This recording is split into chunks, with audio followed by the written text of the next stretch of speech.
अस्सलामु अलैकुम रहमतुल्लाहि व बरकातुहू। मैं मोहम्मद जावेद, सच की आवाज़ NPS न्यूज़। देखिए आज की ताज़ा खबर।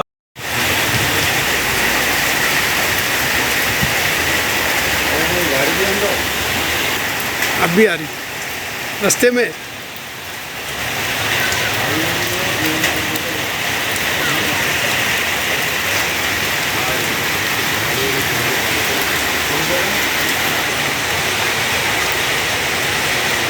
माशाअल्लाह तबारक रहमान।